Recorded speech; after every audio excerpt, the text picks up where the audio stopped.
한쪽으로 치우친 공정하지 못한 생각이나 견해를 일컬어서 편견이라고 합니다. 우리가 다른 누군가에 대해 편견을 갖는 것처럼 다른 누군가도 우리에 대해서 편견을 가질 수 있습니다. 대부분의 편견은 긍정적이기보다 부정적인 편견이 더 많습니다. 교회 밖에 있는 사람들이, 교회 밖 사람들이 교회 안에 있는, 교회에 다니는 사람들에 대해 갖고 있는 여러 편견 중에서 몇 가지 편견을 꼽자면, 첫 번째는 그리스도인은 말 잘한다는 편견입니다. 그리스도인은 말 참 잘해. 말 잘한다는 것은 좋은 것이지만 거기에 한 글자가 더 붙으면 내용이 완전히 달라집니다. 그리스도인은 말만 잘한다는 것입니다. 말만 잘한다. 여러분, 말만 잘한다는 것은 무엇을 의미하죠? 말만 하고 행동하지 않는다는 것입니다.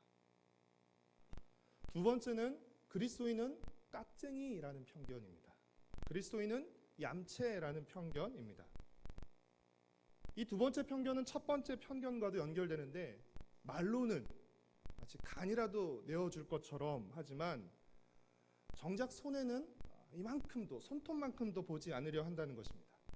뭔가 이익이 생기고 폼나는 자리에는 이미 달려가서 앞자리에 앉아 있어요. 그러나 고난받고 아파하는 자리에는 모습을 좀처럼 찾아보기 어렵다는 것입니다. 세 번째는 무례하다는 편견입니다. 지하철이나 공원 같은 공공장소에서 큰 소리로 윽박지르듯이 전도하거나 나는 교회 가기 싫어요 라고 분명히 의사표시를 했는데도 불구하고 자꾸 교회를 가자며 귀찮게 군다는 것입니다. 교회 밖 사람들이 교회 안에 있는 우리를 향해 가지고 있는 이런 편견들에 대해서 100% 다 동의할 수는 없습니다.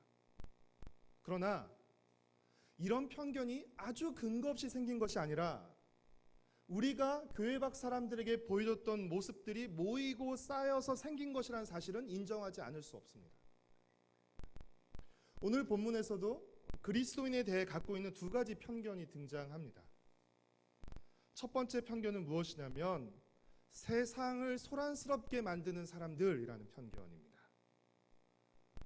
성령의 인도로 방향을 바꿔오게 된 마게도냐의 첫 성인 빌립보에서 복음을 전한 바울의 다음 목적지는 어디였습니까? 마게도냐의 수도인 데살로니가였습니다. 다행히 데살로니가에는 회당이 있었습니다. 그리고 바울은 그 회당에서 새 안식일 동안, 그러니까 3주 동안 안식일마다 성경을 강론하며 복음을 전했습니다.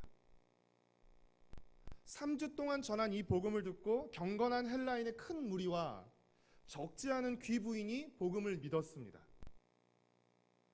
경건한 헬라인의 큰 무리와 적지 않은 귀부인, 이들은 유력한 후원자들이었기 때문에 이들의 개종은 유대인의 회당의 큰 손실이었습니다. 그래서 이를 시기한 유대인들이 어떤 행동을 하죠? 불량배들을 동원합니다.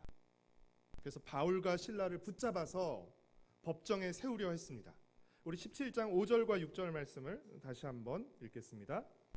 그러나 유대인들은 시기하여 저자의 어떤 불량한 사람들을 데리고 떼를 지어 성을 소동하게 하여 야손의 집에 침입하여 그들을 백성에게 끌어내려고 찾았으나 발견하지 못함에 야손과 및 형제들을 끌고 읍장들 앞에 가서 소리질러 이르되 천하를 어지럽게 하던 이 사람들이 여기도 이르매. 바울과 실라를 고소한 죄목이 무엇이죠? 어떤 죄로 지금 바울과 실라를 고소하고 있습니까? 이들이 가는 곳마다 문제를 일으키고 소란스럽게 만든다는 것입니다. 사실 바울과 실라는 빌립보에서도 같은 죄목으로 이 성을 소란스럽게 하고 이 성의 질서를 어지럽힌다는 이유로 체포돼서 매를 맞고 감옥에 갇히기도 했었습니다. 유대인들은 바울과 실라를 천하를 어지럽히는 자들이라고 표현하고 있습니다. 천하를 어지럽히는 자들. 그리고 그렇게 고소하는 근거를 7절에서 제시하고 있습니다. 우리 7절 말씀을 함께 읽겠습니다. 야손이 그들을 맞아 들였도다. 이 사람들이 다 가이사의 명을 거역하여 말하되 다른 임금 곧 예수라 하는 이가 있다 하더이다 하니 바울과 신라가 천하를 어지럽히게 하고 있다라고 말하면서 그 근거로 뭘 말하고 있습니까? 바울과 신라 그리고 그리스도인들은 로마 황제가 아니라 가이사가 아니라 예수를 임금으로 모시고 있다는 것입니다. 그들은 로마 황제가 아니라 예수를 임금으로 모시고 로마 황제의 명령을 거역하고 있다는 것입니다. 지금 이들의 말은 바울과 신라를 정치범으로, 내란범으로 몰려는 의도를 지닌 거짓 고소였죠. 그러나 예수님이 하나님 나라의 왕으로 오셨고 그리스도인은 하나님 나라의 백성으로서 하나님 나라의 승리와 완성을 믿는다는 측면에서 이들의 말이 꼭 틀린 말만은 아닙니다. 오늘 본문에 나오는 두 번째 편견은 말쟁이라는 편견입니다. 떠벌이라는 편견입니다. 바울은 불량배들의 습격을 피해서 밤에 데살로니가에서 베레아로 피신했습니다. 바울은 피신해 간 베레아에서도 동일하게 회당에서 복음을 전했습니다. 감사하게도 베레아 사람들은 데살로니가 사람들보다 훨씬 더 복음에 대해서 수용적이었습니다.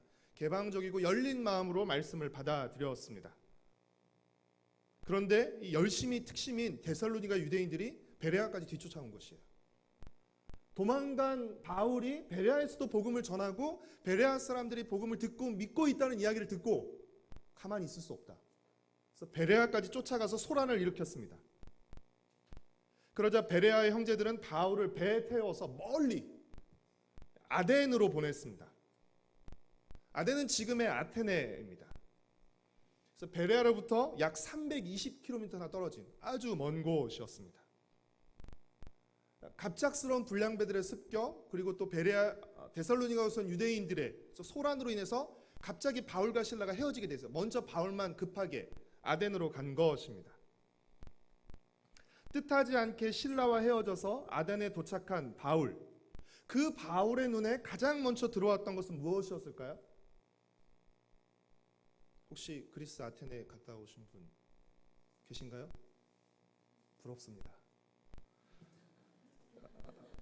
아덴에 도착한 바울의 눈에 가장 먼저 들어왔던 것은 아덴에 있는 수많은 그리고 웅장한 신전들과 제단들 그리고 많은 신상들이었습니다.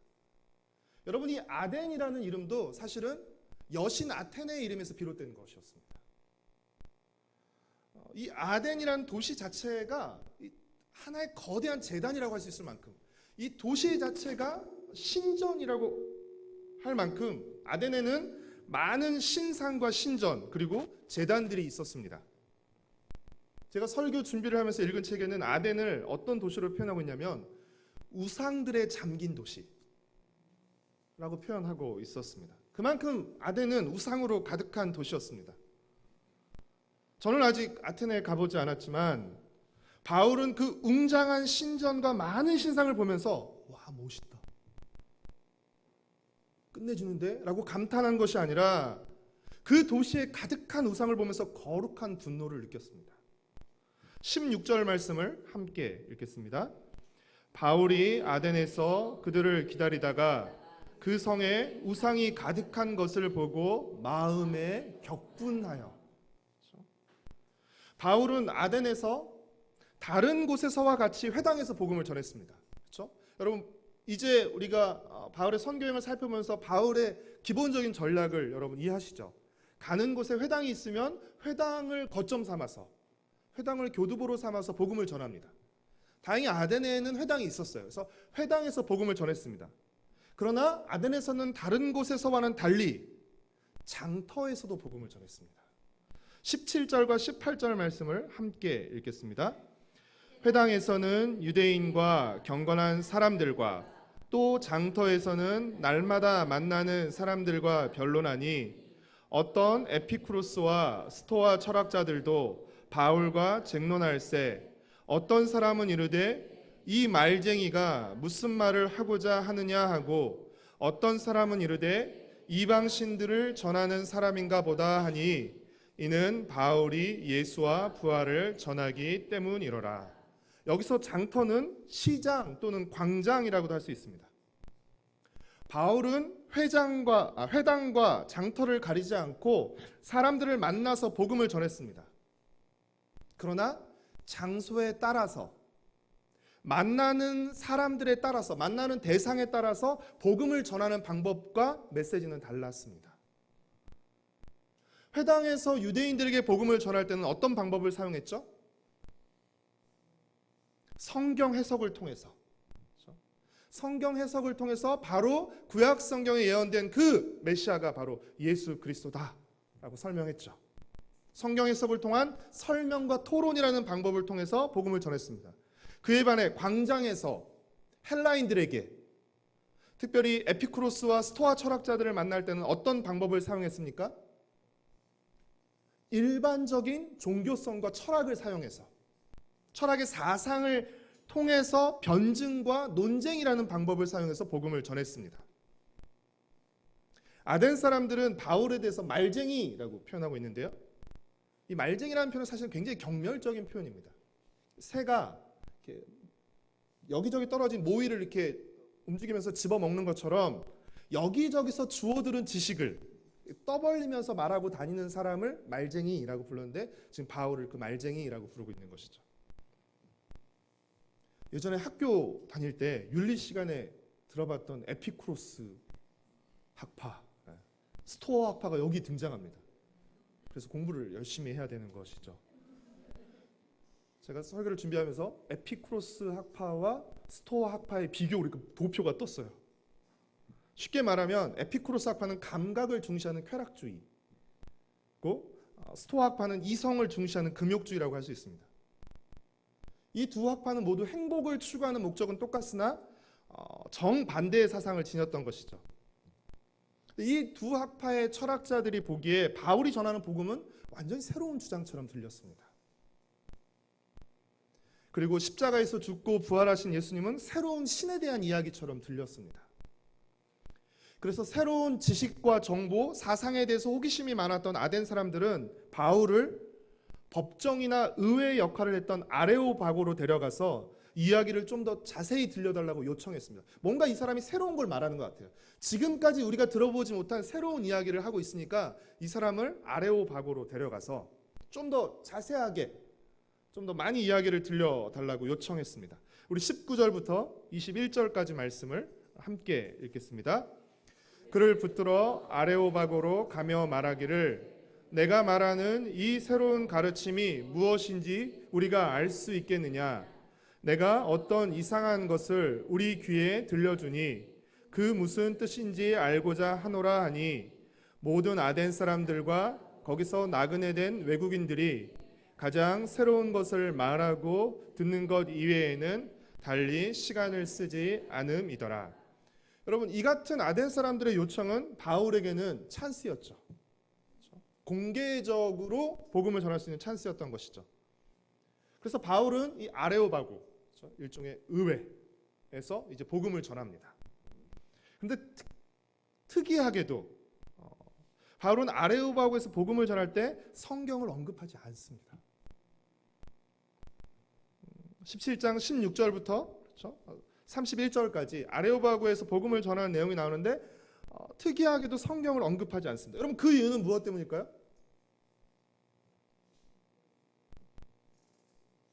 왜 바울은 복음을 전하면서 성경을 언급하지 않고 있는 것일까요? 지금 복음을 듣고 있는 대상이 누구이기 때문입니까? 성경을 알지 못하는 헬라인들이기 때문이죠. 성경을 알지 못하는 사람들이기 때문에 성경을 언급하지 않는 것입니다. 대신 바울은 아덴 사람들이 갖고 있는 많은 종교성을 언급합니다. 그리고 아덴에는 얼마나 많은 그 신전과 제단이 있었냐면, 어떤 제단까지 있었냐면 알지 못하는 신에게라는 제단까지 있었어요. 알지 못하는 신에게. 그러니까 그 제단을 이용해서 복음을 전합니다. 22절과 23절 말씀을 같이 읽겠습니다. 바울이 아레오바고 가운데에 서서 말하되, 아덴 사람들아, 너희를 보니 범사에 종교심이 많도다. 내가 두루 다니며 너희가 위하는 것들을 보다가 알지 못하는 신에게라고 새긴 단도 보았으니, 그런즉 너희가 알지 못하고 위하는 그것을 내가 너희에게 알게 하리라. 그렇죠? 알지 못하는 신에게라는 제단도 있는 것이에요. 그러니까 바울이 뭐라고 말해요? 그 알지 못하는 신이 어떤 신인지 알려주겠다는 것이에요. 너희가 그 알지 못하는 신이라고 말하는 그 신은 바로 하나님인데, 하나님은 만물의 창조주시고 역사의 주관자이시며 세상의 심판자시라고 바울은 말합니다. 여러분, 그러면서 바울은 누구의 말을 언급하냐면 28절 말씀을 같이 읽겠습니다. 우리가 그를 힘입어 살며 기동하며 존재하느니라. 너희 시인 중 어떤 사람들의 말과 같이 우리가 그의 소생이라 하니. 바울은 누구의 말을 인용하고 있는 것이에요? 어떤 시인의 말을 인용하고 있죠. 바울은 주전 6세기의 시인 에피메니데스의 식구를 이용하면서 우리가 하나님의 소생이다, 하나님의 소생인 우리가 하나님을 금이나 은이나 돌로 하나님 우상으로 만들어서는 안 된다라고 말합니다. 우리가 하나님의 소생인데 어떻게 하나님의 소생인 우리가 금과 은과 돌로 하나님의 모양을 만들 수 있겠느냐. 그러면서 우리가 모든 이방신과 우상을 버리고 하나님께 돌아와야 한다라고 말합니다. 왜냐하면 하나님께서 예수 그리스도의 죽음과 부활을 통해서 알려주신 이 구원의 복음이 이제 예루살렘과 유대를 넘어서 땅끝으로 전해지고 있기 때문에, 예전에는 몰랐다 할지라도 이제 이 복음이 땅끝으로 가면서 계속해서 선포되고 있기 때문에 이제는 하나님께 돌아와야 할 때라고 말합니다. 바울의 설교에, 바울의 복음 전파에 대부분의 아덴 사람들은 부정적인 반응을 보였습니다. 32절 보면 조롱하는 사람도 있었다라고 말하죠. 대부분의 사람들은 부정적인 반응을 보였지만 소수의 사람들은 바울이 전한 복음에 호기심을 느꼈습니다. 그리고 그들 중에 몇 사람은 복음을 믿었습니다. 우리 34절 말씀을 같이 읽겠습니다. 몇 사람이 그를 가까이하여 믿으니 그 중에는 아레오바고 관리 디오누시오와 다말이라 하는 여자와 또 다른 사람들도 있었더라. 바울이 아레오바고에서 선포한 내용이 다른 곳에서 선포한 내용보다 좀 약하다, 성경도 언급되지 않고 뭔가 이렇게 좀 간접적이다, 그리고 아레오바고에서 회심하고 믿은 사람이 적다라는 이유로 바울의 아덴 선교가 실패했다라고 하는 주장도 있지만 저는 그렇게 생각하지 않습니다. 오히려 복음을 전하는 대상과 상황을 고려해서 바울이 아주 지혜롭게 복음을 전했다고 생각합니다. 먼저 바울은 아덴 사람들이 갖고 있는 많은 종교심을 정죄하지 않았습니다. 야, 내가 아덴 와보니까 다 우상신전이야? 너희들 다 죄인이야? 이러지 않았어요. 그들이 갖고 있는 많은 그 종교심을 정죄하지 않고 인정했습니다. 내가 보니까 너희들이 종교심이 참 많구나. 이 도시 전체에 가득한 신전들을 보니까 너희가 참 종교심이 많은 사람들이구나 라고 인정했죠. 그리고 구약 성경을 알지 못하는 아덴 사람들에게 구약 성경이 아닌 그들이 알고 있는 시인의 말을 인용해서 복음을 전했습니다. 복음을 듣는 사람들을 존중하고 그들의 눈높이에 맞게 복음을 전한 것입니다. 왜 오늘날 교회 밖 사람들이 교회 다니는 사람들에 대해서 무례하다고 느끼는 것이죠? 교회 안에 있는 사람들, 그러니까 교회 다니는 사람들이 우리죠. 우리가 먼저 복음을 믿었고 복음을 가지고 있다는 이유만으로 너무 무례하게 복음을 전하기 때문입니다. 너무 무대뽀로 복음을 전하는 경우가 많기 때문입니다. 복음을 듣는 사람들에 대한 이해와 사랑 없이 복음을 전해야 한다는 그 당위와 열심만으로 복음을 전하기 때문입니다. 사랑하는 성도 여러분, 만약 누군가가 우리가 그냥 우리의 일상적인 관계 속에서 누군가가 내 말은 들으려 하지 않고 자기 말만 우리에게 하려고 한다면 여러분 그 말 듣고 싶으세요? 내 말은 들으려고 하지 않고 자기 말만 계속하는 것이에요. 또 어떤 말을 해도 똑같은 말만 한다면 이 얘기를 해도 이 말을 하고 저 얘기를 해도 이 말을 하고 어떤 얘기를 해도 똑같은 말만 한다면 여러분 그 사람을 가까이 하고 싶으세요? 저라면 가까이 하고 싶지 않습니다. 저라면 그 사람과 함께 말하고 싶지 않습니다. 그런데 혹시 우리가 그런 식으로 복음을 전하고 있지 않느냐는 것입니다. 그 사람의 상황, 그 사람의 어떤 형편인지 상관없이 복음을 안 믿어? 죄인이야. 무조건 복음을 받아들여야 돼. 라는 식으로 마치 윽박 지르듯이 꾸짖듯이 복음을 전하고 있는 것은 아니냐는 것입니다. 복음을 전한다는 것은 사형이나 전도 폭발 같은 전도 공식을 외워서 잘 말하는 게 아닙니다. 사형이나 전도 폭발은 짧은 시간에 우리가 믿고 있는 복음의 핵심을 잘 정리해서 말하도록 도와주는 수단입니다. 이것은 수단이지 사형이나 전도 폭발을 말해야만 전도가 되는 것은 아닙니다. 사형이나 전도 폭발을 가지고 말해야만 그것이 전도가 되는 것은 아니라는 것입니다. 복음을 전하기 위해서는 먼저 상대방의 말을 잘 들어야 됩니다. 그리고 그 들은 이야기와 그 사람의 필요를 복음의 접촉점으로 삼아야 합니다. 부부관계나 자녀 양육에 대한 고민을 하고 있는 주부에게는 마더와이즈가 복음의 접촉점이 될 수도 있고, 내성적이고 사회성이 부족한 아이에게는 어와나가 복음의 접촉점이 될 수도 있습니다. 운동을 좋아하는 사람에게는 동호회나 함께하는 운동이 복음의 접촉점이 될 수도 있습니다. 이런 다양한 복음의 접촉점을 만들고 차근차근 관계를 맺어가면서 복음을 전해야 한다는 것입니다. 한 번에 한 칼에 제압하겠다는 생각을 버리고 그 사람의 말에 귀를 기울이면서 차근차근 관계를 맺어가면서 복음을 전해야 한다는 것입니다. 여러분, 복음을 전할 때도 마찬가지입니다. 복음을 전할 때에도 상대방이 이해할 수 있는 언어와 개념으로 복음을 전해야 됩니다. 난 이걸 외웠어. 그들이 이해하든 말든 해야 돼. 나는 외운 걸 해야 돼가 아니라 상대방이 이해할 수 있는 언어와 개념으로.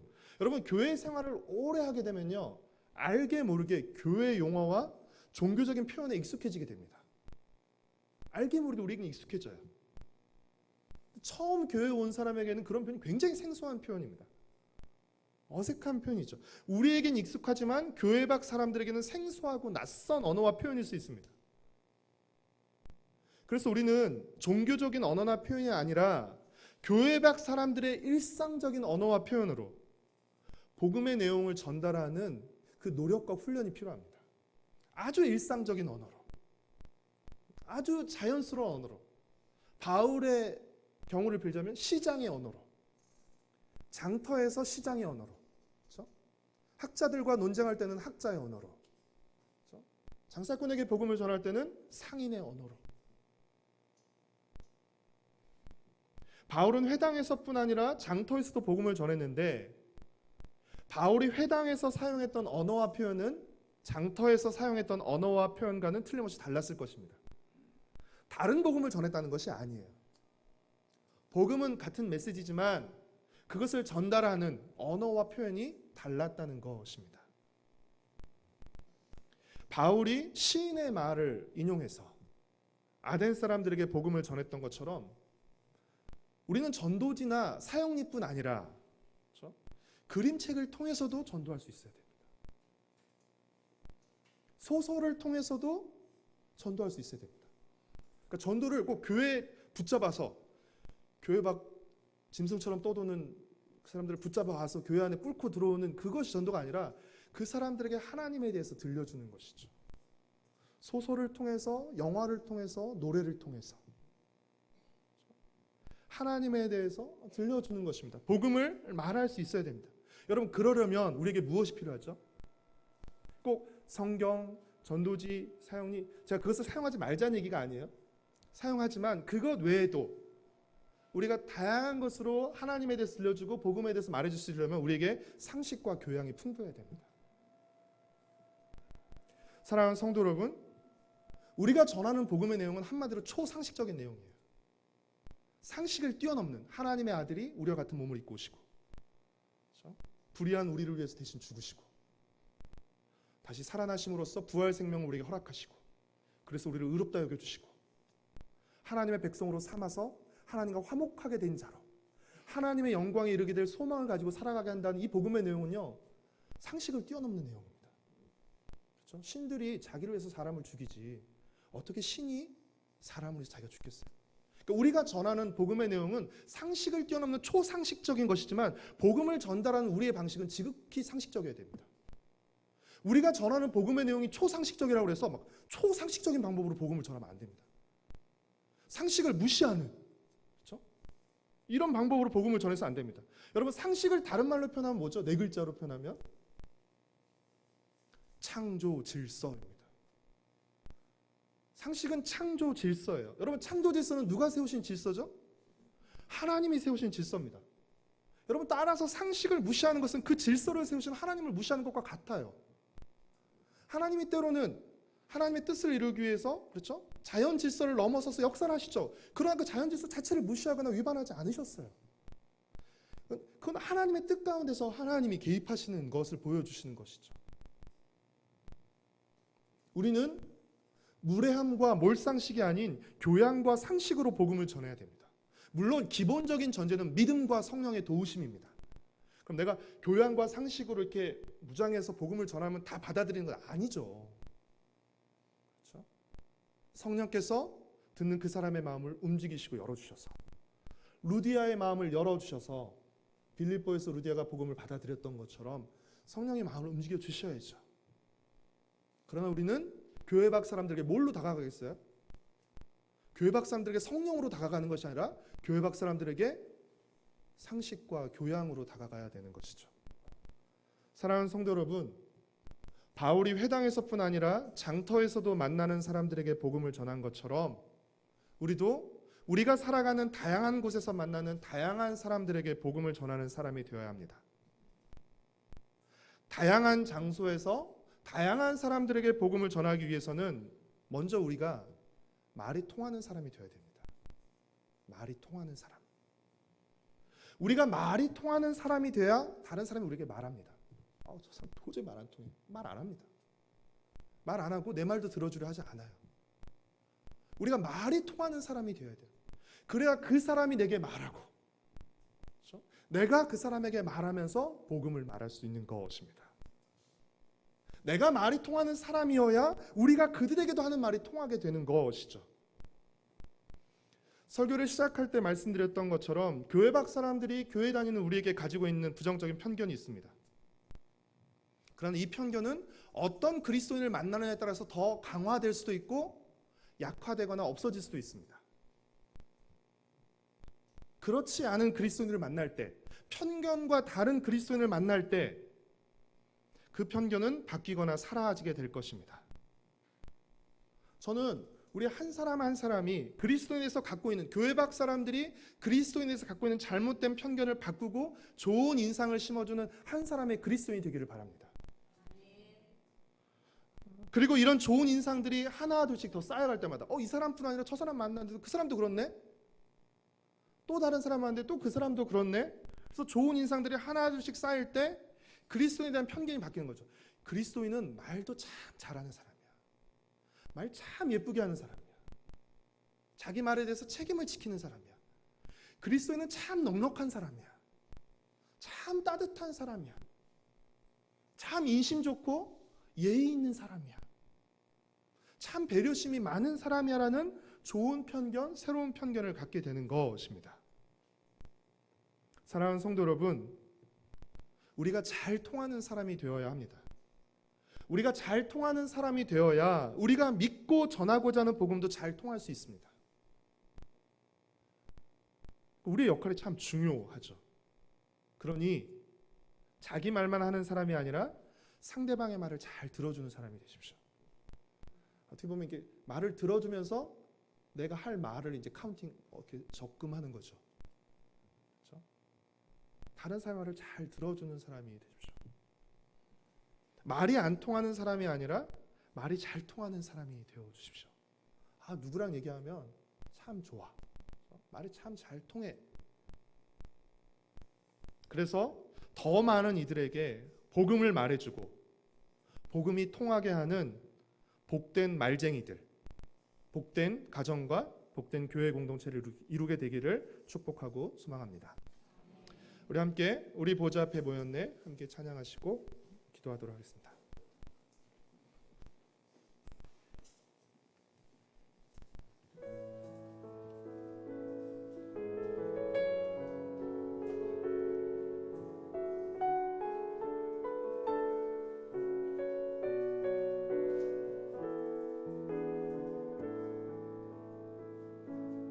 우리 보좌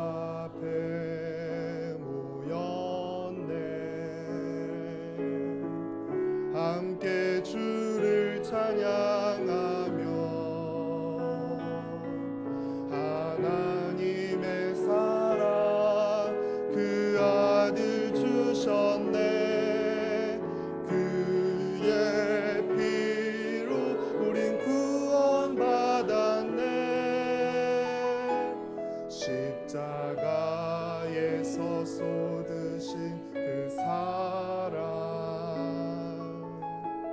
강같이 온 땅에 흘러 각 나라와 족속 백성 만원에서 구원받고 주 경배드리네.